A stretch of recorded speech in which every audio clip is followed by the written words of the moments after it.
in this next section, what we're going to do is start chapter 3, which talks about different differentiation rules or ways to take the derivative. So what we're looking at is basically a better way to evaluate the derivative compared to using the limit definition. Not that there's anything wrong with the limit definition, but it can tend to be a little bit tedious when, say, like trying to figure out a derivative of something that's x to the third power, say.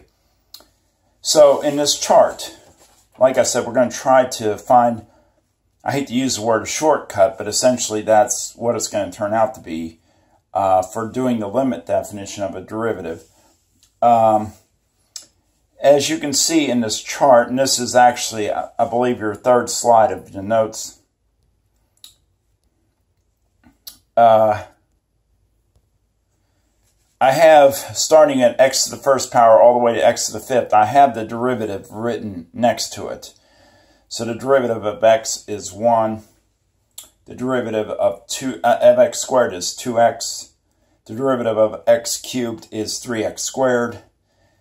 And the derivative of x to the fourth is 4x cubed. And the derivative of x to the fifth is 5x to the fourth.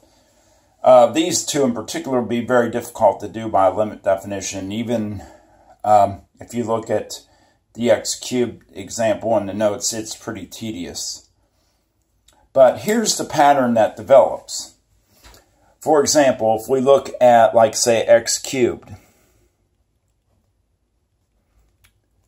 what we can do to take the derivative f prime is take the exponent times the front, which is x, 1x, and then take away 1 from the exponent.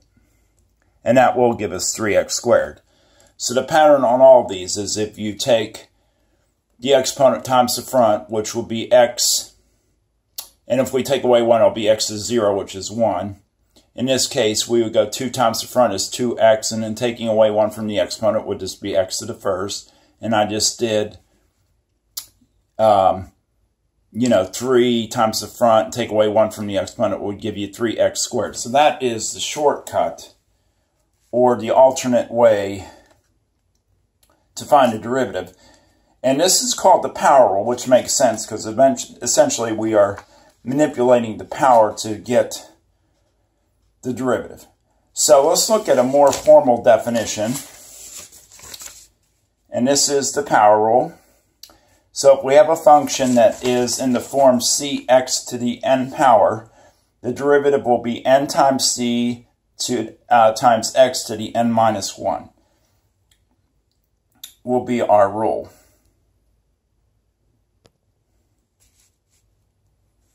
So again, if your function is in the form of c times x to the n power, the derivative is n times c times x to the n minus 1.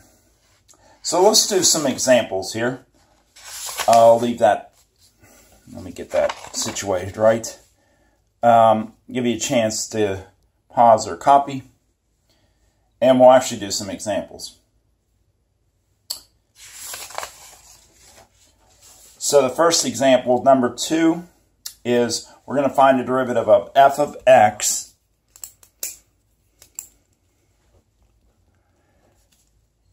is 6x to the fourth. Well, using the power rule, we would have 4 times 6, bring the x along, and then take away 1 from the exponent. And that would simplify to 24x cubed is my derivative. So that's all we do. And again, this reduces our work quite a bit if you go back and compare the notes for the limit definition of a derivative or section 2.6. Okay, here's some tips for the power rule. First of all, the derivative of any constant will be 0, and I will explain why that is in just a second. And then if the function is a polynomial that has more than one term, you simply can go through the polynomial term by term, taking the derivative. And I'll show you how that works too as well. So again, I'll pause for a second if you want to pause or copy. Okay, there's the next slide. It will come up with this example 3 Actually, already has the solution there, but we'll just kind of work through it as you see. So, our function is f of x is 3x to the 4th minus 4x squared plus 3. So if we take the first term, it'll be 4 times 3x to the 4 minus 1 minus, and again, just going term by term, 2 times 4x to the 2 minus 1. Now notice that 3 is a constant, and we just talked about that rule. It will be 0. And I'll show you why that is in a second. Let me just go ahead and finish out the problem. So for right now, just using the rule, the derivative of 3, since it's a constant, is 0.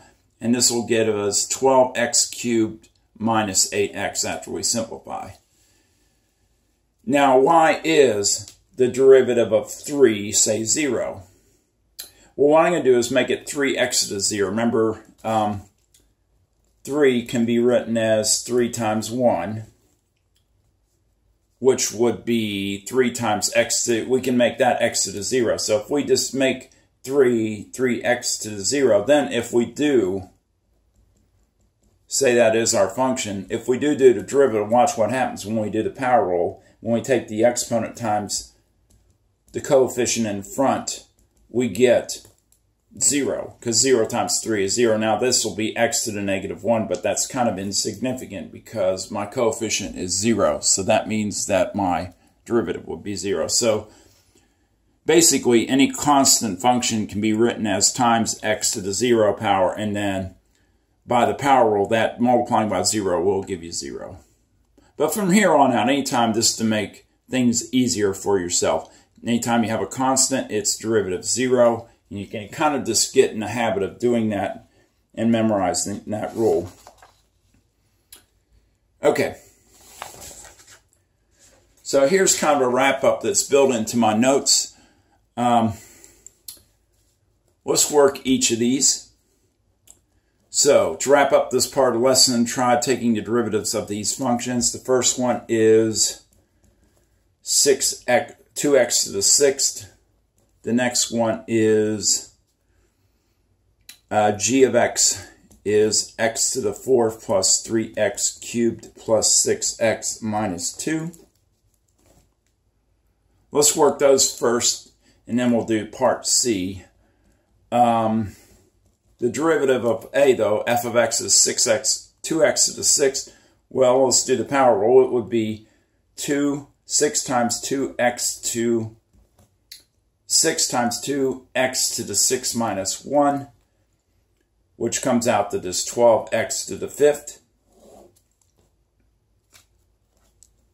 The next one is g of x is x to the 4th plus 3x to the cube plus 6x minus 2. Let's work this one. This will be 4x to what will be the 3rd power. Eventually we will just do that in our head, but let's just kind of write the step until we get used to it. And this will be 3 times 3x, and then take away 1 will be, come out to 2. Remember, 6x is 6x to the 1st, so this will be 1 times 6x to the 1 minus 1. And then the derivative of a constant is 0. So we end up getting 4x cubed plus 9x squared plus 6x to the 0, which is 1, which 6 times 1 is 6. And another shortcut you're going to discover anytime you have an expression like 6x or 5x, what will happen is the derivative is just a coefficient. So the derivative of 6x will be 6, or say the derivative of 2x would be 2, and so forth. All right, part C, I'll just try to write up here. And your derivative will be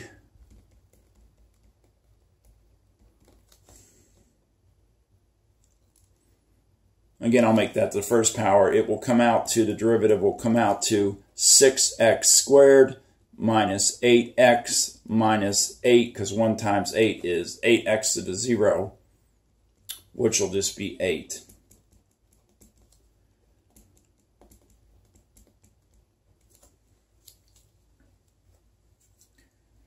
So there's some general power rule problems for polynomials that have positive exponents. Which raises an interesting question. What if x is in the denominator?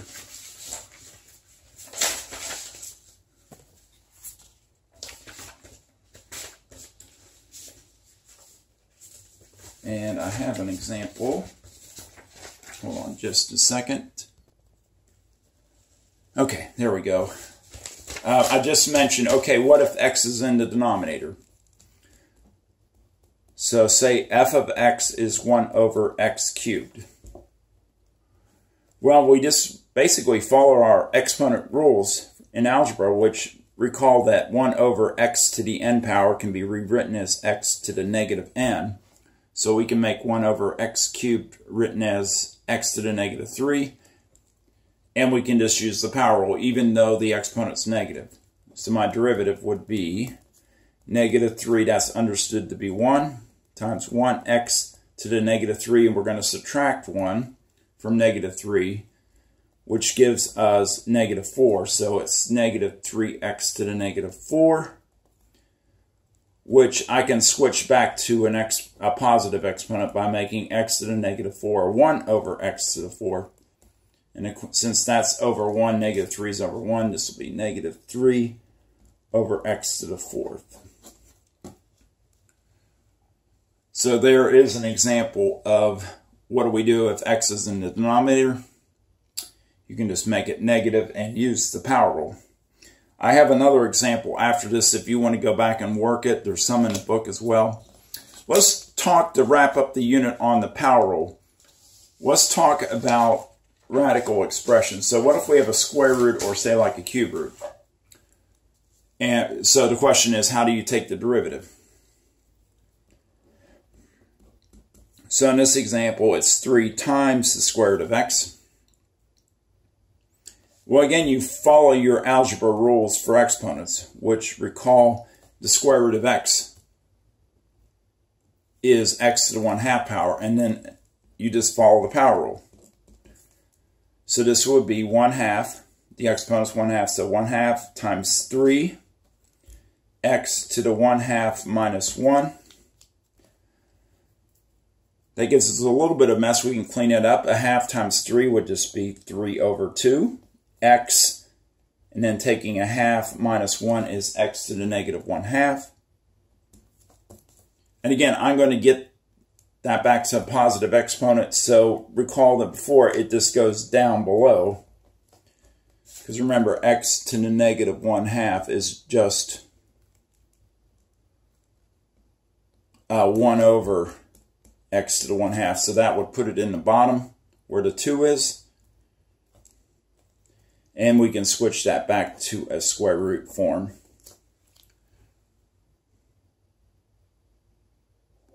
So there's an example of working out a square root and taking the derivative using the power rule. I'll do one more where we'll just simply do the cube root. I'll leave that for a second if you want to pause it. Anyway, we'll do the cube root of x. That's example 8.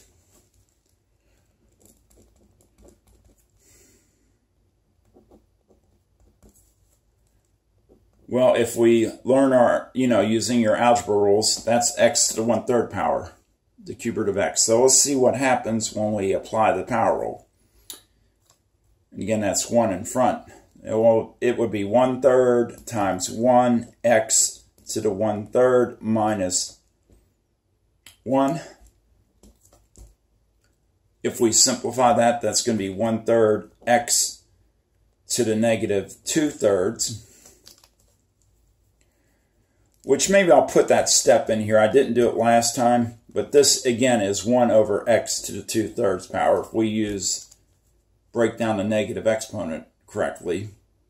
And now we can go 1 times 1 is 1, 3 times x to the 2/3 is 3, x to the 2/3, and we can switch that back to a root again. If you do, recall that the nth root of x to the m is x to the m divided by n. So if we do that backwards, it would be, x to the 2/3 power would simply be, well, looking at the format, this would be the exponent, that would be the root. So this would translate to the cube root of x squared. Again, that's the cube root, and that's x squared. So this would be rewritten as 3 times the cube root of x squared. Make my 2 a little bit more legible. I'll just rewrite it down here. But cube root of x squared. Oh, let me slide that over a little bit.